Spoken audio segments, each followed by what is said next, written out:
Okay, thank you very much.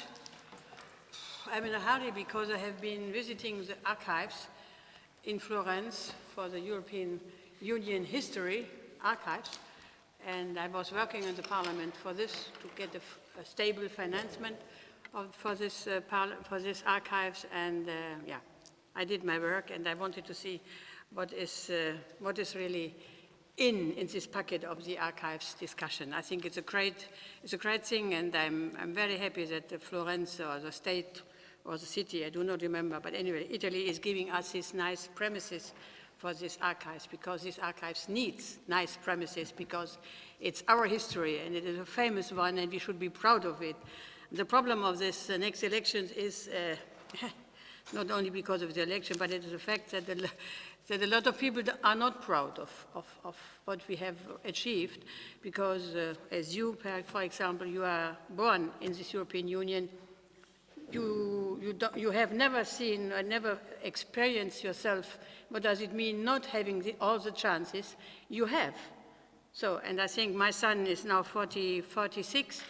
He always says, "Oh, grandmother, we are living in Europe, it's okay." I said, "No, it's okay, but you have to work that this Europe will be stabilized. It will be as stable as possible, even for the next years, for your kids." The problem is, and as I just said, that very few people are still aware in which luxury situation we are living, even with all the problems we are facing. And therefore the archives are so important that we can, if we want so, to go back a little bit and to find out what has been achieved, what is the vision. And the problem is that the vision has disappeared. The Gasperi, Adenauer, and all the others, Schuman, it has disappeared. And we are only looking what this European Union is daily doing. We are now a union in which we have, where we are working as politicians on legislation, on resolutions. It's not very attractive.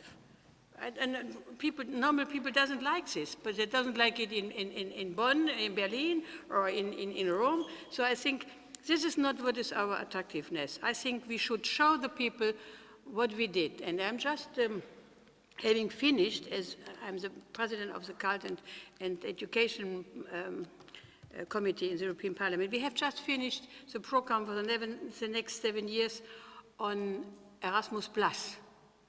Erasmus Plus means all the education programs, which are now having grown from nothing. Until 92, we couldn't work on education. We did Erasmus illegally. And only in 92, with the Maastricht Treaty, we get a possibility to work on it, but under, how to say, the Damocles sword of subsidiarity, which means we are not looking into curricula in Florence or in my city, but we are giving European plus. And this is mobility, that is acknowledgement of diplomas, this is everything what has something to do with our youth and the future of our youth. So if we speak on unemployment, and I'm in Italy, and I know the unemployment in Italy is high, especially those of the youngsters, as in Spain and others. I think this is something which should be tackled seriously. And we cannot tackle it only with how to say, we are now dealing with 6 milliards euro for the next years. But I think, okay, perhaps we can make some proposals to work on it. But we have to work in prevention, which means all these programs we have in youth and education, they are helping to prevent what has happened in these last years. So I think that's very, very interesting, but the problem is that not any media is really speaking on this. They are speaking sometimes on Erasmus, but they speak only if they have listened or heard that perhaps it is in danger. But in between, they are not speaking on things which are really well done, which are really helping young people to understand where we are, who we are, and what we are doing. I give you one example, the European Voluntary Service. It is something which is a great achievement, and not because I have invented it together with the Italian Green in this time. He was in Florence, he left, it was Mr. Langer, I don't know if you know him. So anyway, we found out that we should find something which gives people, young people, an understanding what does it mean to be a European. And you can do this voluntary service from the age of 17 until 30, and you can go in 47 countries, not only European ones, European Union ones, also of those who are in the Council of Europe. And I have just had an experience, a great experience. I met 350 people from Germans who have done it. And there's one young man who stood up and said, first of all, I want to thank you. Okay. And then he said, now I can tell you, I was 12 months in Lithuania working in an environment project as a volunteer. And now I know who I am. Now I know what I am capable to do. And now I will do something totally else what I have in mind when I started 12 months ago. So I think it is what we want, what we are offering. It is not well known. And that I think it is a shame, because we have so many media. They are always telling all crises, big ones, small ones, non-existing ones.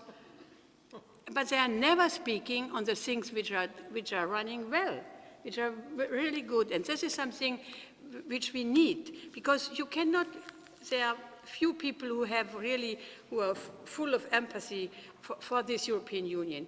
And if you look to your politicians, or I look to my politicians, it doesn't matter of which nationality they are. They have all the temptation to say, these are Brussels. It is Brussels which is doing something bad. They are never saying, if something is done in Brussels, they have done it. Because nothing is done in Brussels without the national governments.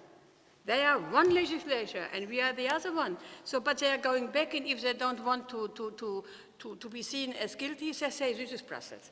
It's normal. People are like this. In my country, they say, I am living in Saarbrücken next to the French border. They are saying, it's Berlin. Okay. And Berlin says, it's Brussels. It's easy. And it is the same thing going on in your country, I'm sure. And therefore, I think if we need much more national politicians, regional politicians, even municipality politicians, who are aware that Europe is our common future. If it is not going well, it is the common future of our kids which is destroyed. So I think this comprehension isn't there. They speak on Europe as it is far in Brussels.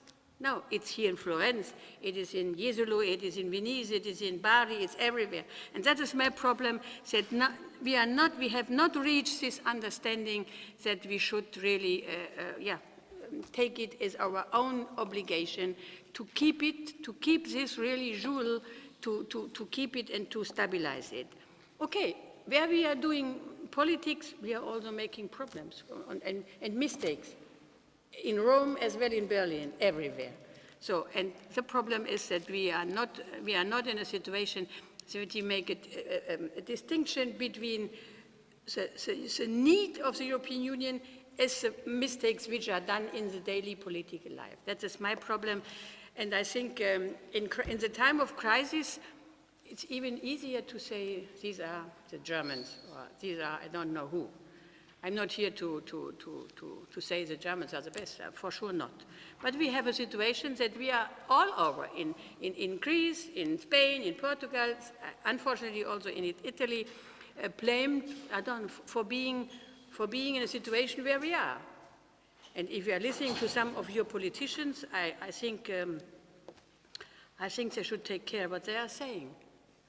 Okay, Mrs. Merkel is, she understands this movement, she is very, okay, she is calm and she stays calm. If I would be Mrs. Merkel, I would not be as calm as she is, because it is not correct. But I can understand the feeling, because you need somebody who is guilty, because you don't want to say that you are yourself a little bit everywhere guilty. So we had a situation in Germany 10 years ago when Mr. Schröder, who was not my party, I am a CDU, but when he was in power, and this government made a lot of reforms. So reform 2010, I think, you remember it. Pension reform, labor market reform. So we did a lot of reforms which are in between, no longer so close to the heart of the Social Democrats, which did it. They did it, but they were supported by the opposition, the CDU, CSU in this time. And now we are getting the results. This is what we did. If I look to France, they didn't do anything. And they are nowhere, they are.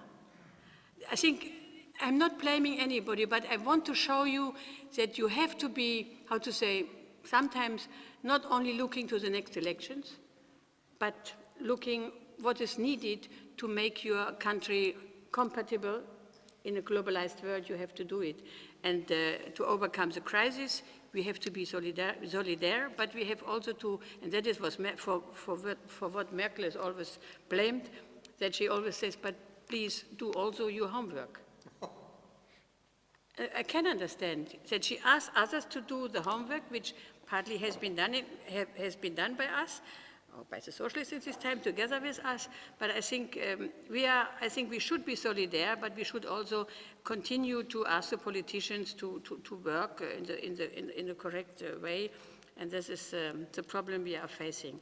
So I think, I hope that the problems in most of the countries are on a way to be overcome. It's still not yet at the end, but yeah, I don't think that we should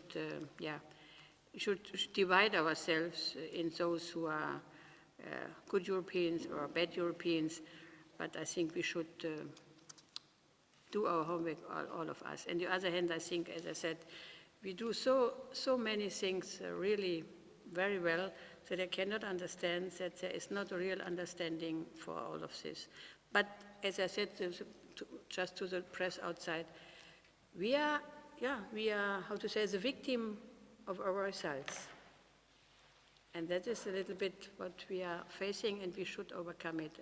I don't know how long I have to speak. I will repeat myself. I stop now. Huh? Thank you very much.